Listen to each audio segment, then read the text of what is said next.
કે અમારા ફોટા ઉપર પોસ્ટર ઉપર કારા કૂચડા મારવા એક જાતની બીજેપીની વિકૃત માનસિકતા અને 160 જેટલા ધારાસભ્યો હોય ને એકાદ સીટ આમ તેમ થાય તો બહુ ફરક પડતો નથી, પણ જે રીતે એમને કડીમાં કોઈ પણ હિસાબે ઇલેક્શન જીતવા માટે બાપુની પાર્ટી ક્યાંય બહુ રહે નહીં અસરકારકતા એની, એના માટે એમને બહુ ખોટી રીતે આ કૂચડા મારવાની વિધિ એમને કરી છે. હું માનું ત્યાં સુધી લોકસભા વખતે જે અમારી બેન દીકરીઓ પર એલિગેશન કરેલા, એ જે ધ્રુવીકરણ કરવાની કોશિશ કરેલી એવું જ કંઈક આમાં. એટલે હું અમારા સમાજના મિત્રોને કહીશ કે બહુ ટેન્શન ના રહેવું, આના કે બહુ રિએક્શન ના આપવું. સ્વાભાવિક છે કે આ એમના હતાશાનું પરિણામ હોય. અમે કડી અને વિસાવદર બંને બાય ઇલેક્શન એસેમ્બલીના લડવાનું નક્કી કરેલું છે. દાખલા તરીકે વિસાવદર વિધાનસભાનું બાય ઇલેક્શન કેમ છે? કોંગ્રેસવાળો હતો એ ભાજપમાં ગયો, હારી ગયો. આપવાળો જીત્યો, એ ભાજપમાં ગયો. એનો અર્થ કે BJP is equivalent to Congress is equivalent to AAP party. નીચે કેજરીવાલની ઉપર મોદી. આ જો આપનો પ્રચાર હોય તો વિસાવદરના મતદારોને ખાસ વિનંતી કરીશ કે તમારે તો આનું આ જ છે બધું. કોંગ્રેસવાળો ભાજપમાં ગયો, આપવાળો ભાજપમાં ગયો, આ નહીં જાય એની શી ખાતરી? કારણ કે ઉપર મોદી ને નીચે કેજરીવાલ, આ લોકો કોને મૂર્ખા બનાવે? કમસે કમ મતદારોમાં તો પ્રમાણિકતા બતાવવી જોઈએ કે ભાઈ અમે જેવા છીએ એવા. અને એટલા માટે કડી અને વિસાવદર બંને અમે લડી રહ્યા છીએ. આ ઇલેક્શનમાં બીજેપીને કોઈ ફેર નથી પડવાનો, કોંગ્રેસને ફેર નથી પડવાનો, પરંતુ જે રીતે અત્યારનો માહોલ છે એમાં જ્યાં જઈએ ત્યાં એટલી બધી ફરિયાદ કે આપણને એમ થાય કે 30 વર્ષથી ગાંધીનગરમાં ચાલતું શાસન, 11 વર્ષથી દિલ્હીમાં ચાલતું શાસન, તો પ્રજાને અજંપો શેનો? શેના માટે લોકો દુઃખી છે? આ ભય, ભૂખ અને ભ્રષ્ટાચાર ભારતીય જનતા પાર્ટીનો આ એક સૂત્રાત્મક મુદ્રાલેખ. આ બધું અત્યારે ભાજપમાં ફિટ થાય છે. ભય તો ભાજપવાળા પોતાને ભય છે, કોઈ ધારાસભ્ય, કોઈ મંત્રી, કોઈ બીજા, કોઈ ત્રીજા. અને પ્રજા જો એમની સામે પડે તો એમાં પોલીસ ખાતાનો બીજો ત્રીજો ઉપયોગ કરીને કેમ સીધા કરવા, કોઈ વેપારી હોય તો એના લાયસન્સ રદ કરવા. અને આવી માનસિકતા પહેલાં નહોતી. ભય, ટોટલી પ્રજાને ભયમાં રાખવી, આ સૂત્રનો પહેલો મુદ્રાલેખ એમને. પોતે પણ ભયભીત રહેવું. ભૂખ, લગભગ 3 કરોડ કરતાં વધારે લોકો ભૂખ્યા ગુજરાતમાં. 3 કરોડ કરતાં વધારે ગુજરાતમાં જો ભૂખ્યા હોય તો ભૂખ ગઈ ક્યાં?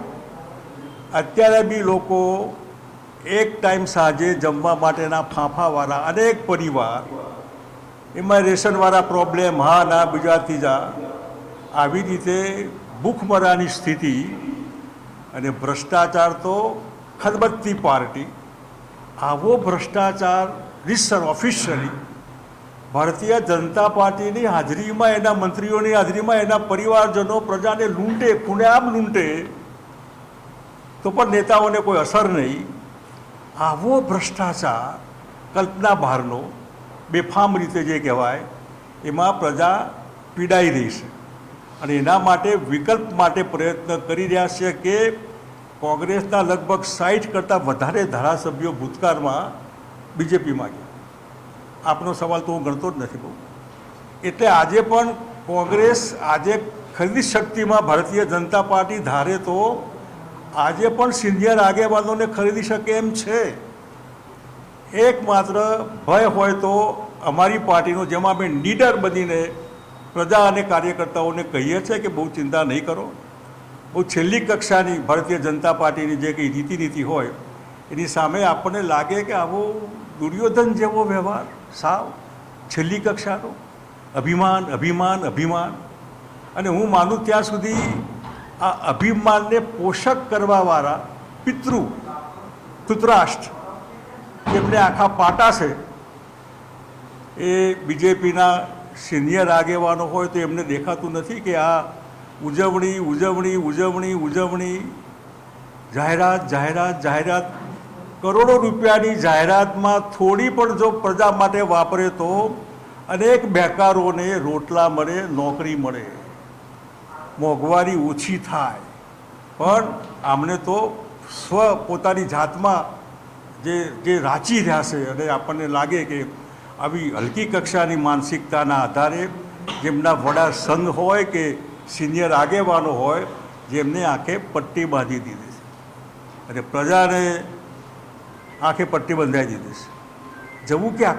કોણ રોકશે આમને? છેલ્લી કક્ષાનું તત્વ જ્યાં આપણને લાગે કે જ્યાં કોઈ ચેલેન્જ ન કરે એવી સ્થિતિ આજે ગુજરાતના રાજકારણની કોઈ વિરોધ પક્ષનો રોલ બરાબર ન હોય માટે એની સામે આક્રમકતાથી આ ઇલેક્શન લડવા માટેનો અમે નિર્ણય કર્યો છે. અને આમાં જે કંઈ બીજેપીના સામે બાકીના મિત્રોમાં કે જે વિરોધ પક્ષનો રોલ કરી શક્યા નથી અને ભય નીચે, પ્રેશર નીચે, અમારી પાર્ટી કોઈ ભય, કોઈ પ્રેશરમાં, કોઈના ડર નીચે આવવાની નથી. આવા કૂચડા મારવાથી કે ફોટા ઉપર કાળો કલર કરવાથી એ અમારા કરેલા કામો આ એના ઉપર કૂચડો છે. બાપુએ તો કડીના અને ગુજરાતના કપાસ પકવતા અને દેશના કપાસ પકવતા ખેડૂતોને ન ભૂતો ન ભવિષ્યથી કલ્પના બહારના ભાવ, વોટર વર્ક્સ કનેક્શન આખા દેશમાં પહેલી વખત ફ્રી, ગામડાને પીવાના પાણીમાં બિલ નહીં ભરવાનું, સ્ત્રી સશક્તિકરણ માટે મહિલા સરપંચ હોય તો મહિલા તલાટી, તાલુકા પંચાયતની બહેન સરપંચ હોય તો ટીડીઓ બહેન જીપમાં બેન સાથે બેસીને જઈ શકે. બેકારો માટેના અનેક આયોજન જેમાં હમણાં સરકારે જે અમારું હતું ત્યાંનું ઇન્ડસ્ટ્રીયલ સિક્યોરિટી ફોર્સ એને ફરજિયાત બનાવ્યું, ગવર્મેન્ટ રેકગ્નાઇઝ કર્યું. કલ્પના બહારનું. એટલે જે રીતે અત્યારે હાલ જૂના કામો, આ અમારા જૂના કામો ઉપર ભારતીય જનતા પાર્ટીવાળા કૂચડો મારી શકે નહીં, કારણ કે એ ઐતિહાસિક કામો હતા. વીજળીના ભાવ ઘટાડવાના હોય, મોંઘવારી ઘટાડવાની હોય, સૌરાષ્ટ્રમાં મગફળીની નિકાસબંધી ઉઠાવી લેવાની હોય, સૌરાષ્ટ્ર રિજિયન અલગ કરવાનું હોય, આવા અનેક ડબલ રોડ કરવાનું, ઘણા બધા કામ. એક કામના ઉપર આ કૂચડો મારવાની કોશિશ એમની એ નિષ્ફળ જવાની.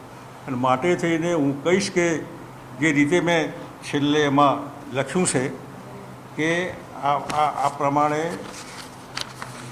નીતિન કાકા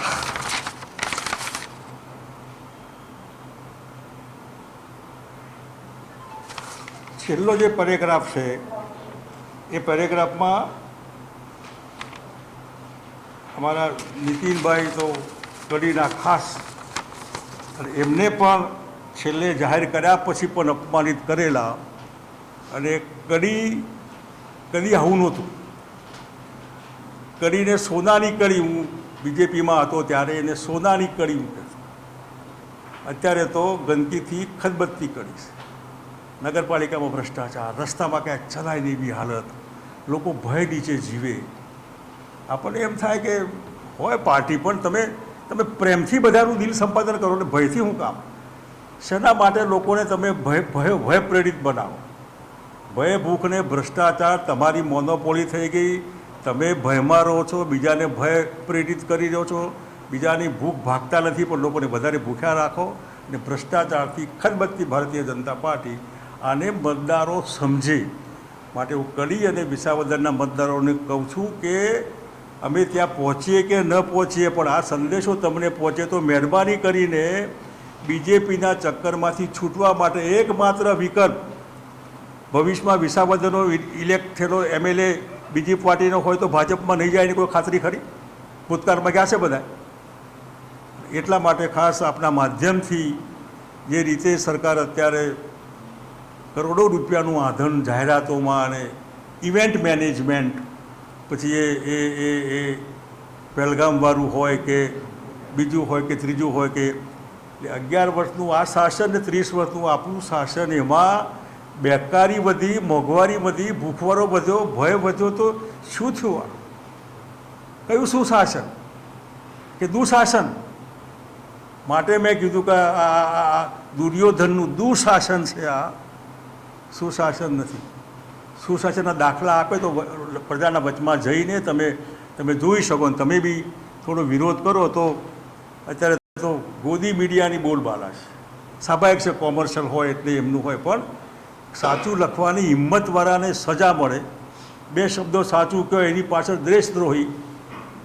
આ ચીનના શાહુકાર બધા, ચીનની સામે તો લાગ થતી નથી ને, દુનિયાભરની બધી પોલરાઇઝ કરવાની વિધિ બધી. એટલે જે રીતે પ્રજાને યોગ્ય રસ્તે દોરવી જોઈએ એના બદલે અવરા રસ્તે દોરાય. અને એમાં માટે આ 2 ઇલેક્શનમાં મતદારો તો પોતાનું હિત સમજે તો એમને લાગે કે એમને જરૂર હોય તો આપણા કોઈના કહેવાથી નહીં માને. એમની વ્યથા, એમની કથા, એમની દશા, એમની દિશા એમને બદલવી હોય તો આ પ્રયોગ આ વખતે વિસાવદર કડીમાં કરે, જેથી બીજેપીને કોઈ ફેર નથી પડવાનો, કોંગ્રેસને કોઈ ફેર નથી પડવાનો. પણ આ બાજુ જો પરિણામ આવે તો અમારા ભાલા ફેંકની અણી અહીંથી વાયા ગાંધીનગર દિલ્હી સુધી ટચ થશે. અને એ થશે તો એની અસર વધારે થશે, મતદારોની બોલબાલા થશે, પ્રજાને પૂછતાછ થશે કે અમે શું તમારું અહિત કર્યું, કેમ અમારી સામે પડ્યા, કેમ મત ના આપ્યા. એટલે પ્રજાએ, મતદારોએ પોતાનો ભાવ વધારવા માટે આ રસ્તે જશે તો એમનો ભાવ વધશે. અને એમાંય જો કોઈ પણ અસામાજિક તત્વો એમને હેરાન કરશે તો બાપુની ટીમ અડધી રાત્રે એના પડખે ઊભા રહેશે. એની હું જાહેરમાં તમને ગેરંટી આપું. કારણ કે આની સામે લડવા સિવાય કોઈ છૂટકો નથી, અને સત્ય સામે લડવાનું. આ સત્ય સાથે જે લડવામાં આ ટીમ જે હોય આપણી આક્રમકતાથી, કે જે ખોટું કરતા હોય એની સામે સચ્ચાઈ સાથે લડીને આક્રમકતાથી ઊભા રહીશું તો પ્રજા પણ વિશ્વાસ મૂકશે અને એમને પણ ભરોસો પડશે કે ભાઈ કોઈ અમારી પડખે અમને હાશ કરાવે એવું કોઈ છે, અમારી સાથે ઊભા રહે એવા કોઈ છે. અને આપણે ખરાબ સમયમાં, ભૂતકાળમાં ઊભા રહ્યા છે, સારા સમયમાં ઊભા રહ્યા છે. ભવિષ્યમાં કોઈ તકલીફ હોય તો પ્રજાના પડખે ઊભા રહેવા માટે જાહેર જીવનમાં છીએ, અમારા પોતાના રોટલા શેકવા માટે નહીં.